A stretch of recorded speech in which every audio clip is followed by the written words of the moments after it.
गर्व को अहंकार में बदलते देर नहीं लगती। ऋषि वशिष्ठ की केवल एक इनकार ने राजा विश्वामित्र के अहंकार पर भारी प्रहार किया और देखते ही देखते यह घटना महायुद्ध में बदल गई। विश्वामित्र के अहंकार ने उनका विनाश कर दिया। इस युद्ध में उनके 99 पुत्र मारे गए।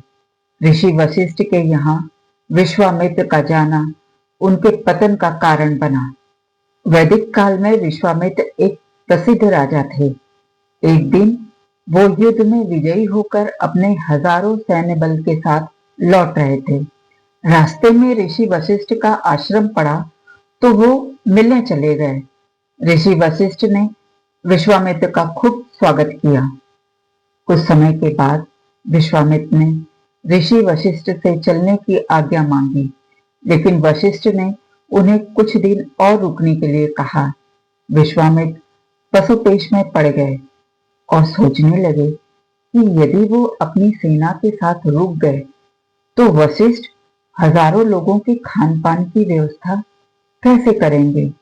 उन्होंने यही सोचकर हाथ जोड़ क्षमा मांगते हुए कहा कि वो रुकने में असमर्थ हैं और विश्वामित्र ने फिर से जाने की अनुमति मांगी।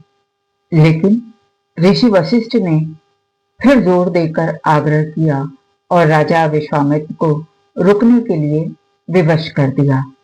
इधर विश्वामित्र अपने मंत्रीगण से चर्चा कर इसी सोच में डूबे थे कि ऋषि वशिष्ठ उनके हजारों सैनिकों के खान पान की व्यवस्था कैसे करेंगे।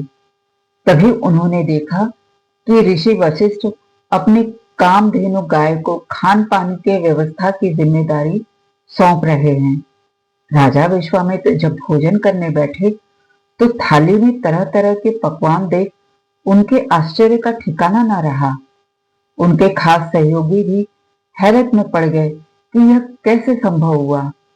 यह भोजन सिर्फ एक दिन नहीं, हर दिन नए नए पकवानों के साथ हजारों में मौजूद विश्वामित्र की सेना को परोसा गया। कामधेनु गाय की वजह से यह सब संभव हो पाया। राजा विश्वामित्र कामधेनु गाय के चमत्कार से बहुत प्रभावित हुए। उन्होंने ऋषि वशिष्ठ से कहा, कामधेनु का ऋषियों के आश्रम में क्या काम, इसे तो राजा के पास होना चाहिए। विश्वामित्र ने वशिष्ठ से कामधेनु गाय अपने लिए मांग ली।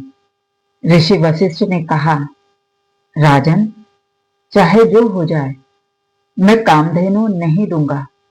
वशिष्ठ के उत्तर से विश्वामित्र को झटका लगा और उन्होंने इसे अपने स्वाभिमान का मुद्दा बना लिया। विश्वामित्र ने अपने सैनिकों को आदेश दिया कि वो कामधेनु को बलपूर्वक हासिल करें। सैनिक कामधेनु को डंडे से पीटते हुए हाँक कर अपने साथ ले जाने लगे कि तभी कामधेनु दौड़कर ऋषि वशिष्ठ के पास गई और रोते हुए कहा, मेरी रक्षा का दायित्व आपका है, आप मेरी रक्षा कीजिए। पर वशिष्ठ मायूसी से बोले, मैं असमर्थ हूं। एक ब्राह्मण क्षत्रिय की बराबरी में युद्ध नहीं कर सकता, मुझे क्षमा कर दो। तब कामधेनु ने आवेश में कहा, आप सिर्फ मुझे आज्ञा दीजिए, मैं युद्ध लड़ूंगी। वशिष्ठ ने विवश होकर अनुमति दे दी।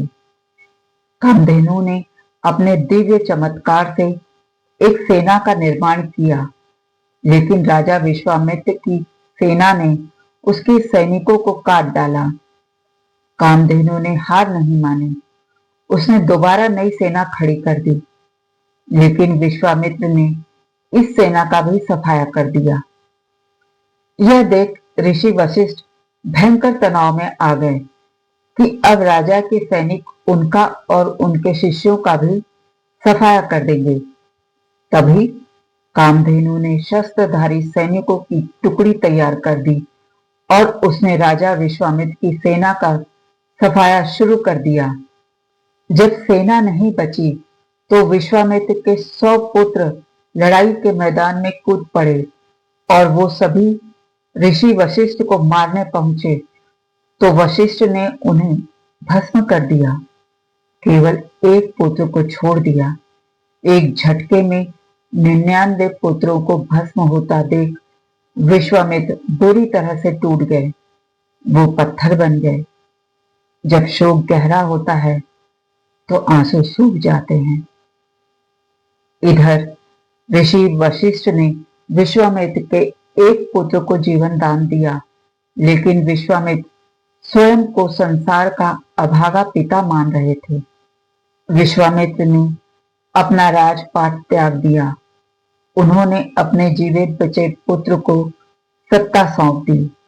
फिर हिमालय की गुफाओं में जाकर कठिन तपस्या करने लगे।